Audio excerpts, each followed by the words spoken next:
பிப்ரவரி 19 இந்த தேதியில அப்படி என்ன ஸ்பெஷல்னு யோசிக்கிறீங்களா? ஒருவேளை உங்க யாருக்காவது பர்த்டேவா இருக்கலாம். ஆனா இந்த ஒரு சாதாரண நாள் கணித உலகத்தையே புரட்டி போட்ட ஒரு பெரிய கதைய சொல்லுதுன்னு சொன்னா நம்புவீங்களா? வாங்க, அது என்ன கதைன்னு நாம சேர்ந்து பார்க்கலாம். ஒரு நாள், வெறும் ஒரு நாள், ஒரு முழு கதையையே சொல்ல முடியுமா? அதாவது வெறும் 24 மணி நேரத்துக்குள்ள மனுஷனோட அறிவு தேடல், பெரிய பெரிய மேதைகளோட கண்டுபிடிப்புகள், அவங்க பட்ட கஷ்டங்கள், இது எல்லாத்தையும் அடக்க முடியுமா? நினைச்சு பாருங்க, இது வெறும் கணக்கு பத்தின கதை மட்டும் இல்ல. இது மனுஷங்கள பத்தின கதை. ஐசக் நியூட்டன் மாதிரி ஒரு மாபெரும் விஞ்ஞானியையும், ரஷ்யால அடிமையா இருந்த ஒருத்தரையும், அப்புறம் நாஜிகிட்ட இருந்து தப்பிச்சு வந்த ஒரு அகதியையும் எப்படி ஒரே கோட்ல இணைக்குதுன்னு பாருங்களேன். ஆச்சரியமா இருக்குல்ல? இந்த ஒரே தேதி இவங்க எல்லாரையும் எப்படி ஒன்னு சேர்க்குதுன்னு பார்க்கலாம். சரி, வாங்க முதல்ல ஆரம்பிக்கலாம். வரலாற்றுல இந்த ஒரு நாள் எவ்வளவு முக்கியம்னு பாப்போம்.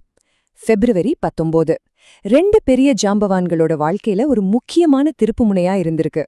இங்க பாருங்க, 1473ல இதே பிப்ரவரி 19ஆம் தேதி தான் நிக்கோலஸ் காப்பர்னிக்கஸ் பிறந்திருக்காரு. சூரியன் தான் மையம்னு சொல்லி பிரபஞ்சத்தை பத்தின நம்ம பார்வையே மாத்தினவர்.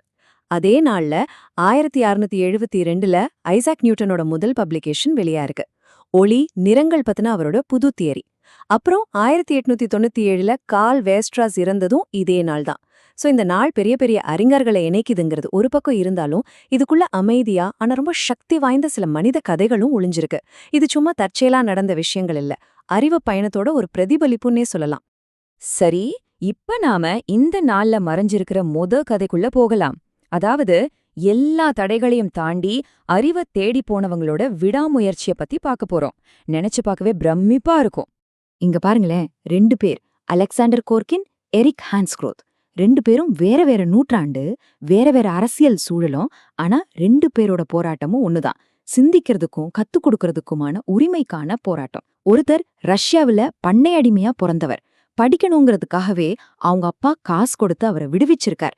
பின்னாடி அவரே காசு கொடுத்து தன்னை முழுசா விடுவிச்சுக்கிட்டு தான் டீச்சிங் வேலையை ஆரம்பிச்சிருக்காரு. இன்னொருத்தர் எரிக் ராத், நாசி ஜெர்மனிலிருந்து தப்பிச்சு வந்தவர். யூதருங்கிற ஒரே காரணத்துக்காக வேலையை விட்டு தூக்கிட்டாங்க.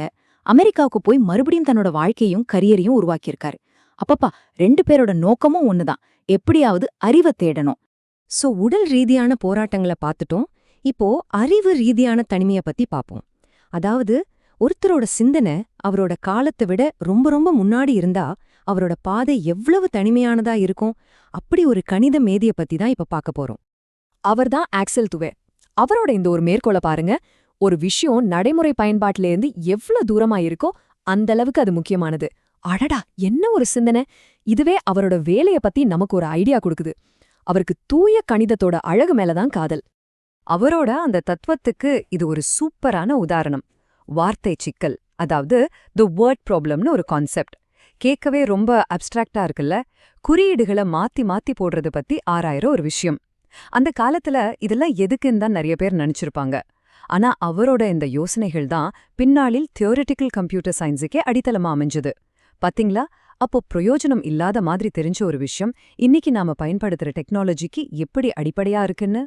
சரி, அடுத்ததா நம்மளோட கடைசி பகுதிக்கு வர்றோம். இது ரொம்ப முக்கியமான ஒண்ணு, வழிகாட்டுதல். அதாவது மென்டர்ஷிப்போட சக்தி. அறிவு எப்படி ஒரு தலைமுறையிலிருந்து அடுத்த தலைமுறைக்கு கொண்டு செல்லப்படுதுன்னு பார்க்கலாம் வாங்க.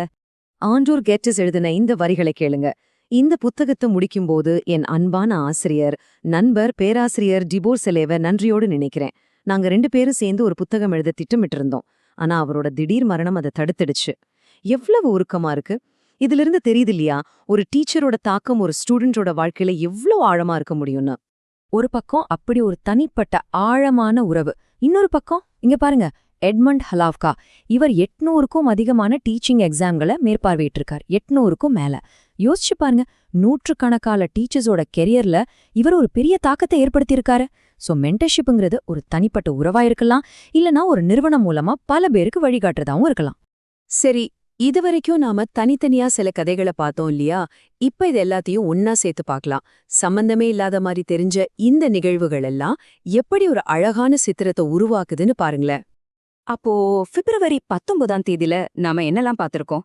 கொடுங்கோன்மை, வறுமை, இது எல்லாத்தையும் எதிர்த்து நின்ன விடாமுயற்சி, இன்னும் உருவாகவே செய்யாத துறைகளை பத்தின ஒரு தொலைநோக்கு பார்வை, தனிப்பட்ட முறையிலும் ஒரு அமைப்பாகவும் நடந்த ஒத்துழைப்பு, வழிகாட்டுதல், சொல்லப்போனா அறிவியல் முன்னேற்றத்தோட ஒரு மினி மாடலையே இந்த ஒரு நாள்ல நம்ம பார்த்துட்டோம். இது சும்மா ஒரு லிஸ்ட் இல்ல, மனுஷனோட அறிவு தேடலுக்கு என்னெல்லாம் தேவைங்கிறதுக்கான ஒரு வரைபடம். ஆமா, பிப்ரவரி 19ஆம் தேதியோட கதை நட்சத்திரங்கள்லயும் இருக்கு, கம்ப்யூட்டர் கோட்லயும் இருக்கு, நம்ம கிளாஸ் ரூம்லயும் இருக்கு. இப்போ கேள்வி இதுதான், இந்த மாதிரி உங்க பிறந்த நாள் என்ன கதைய சொல்லுது? யோசிச்சு பாருங்க.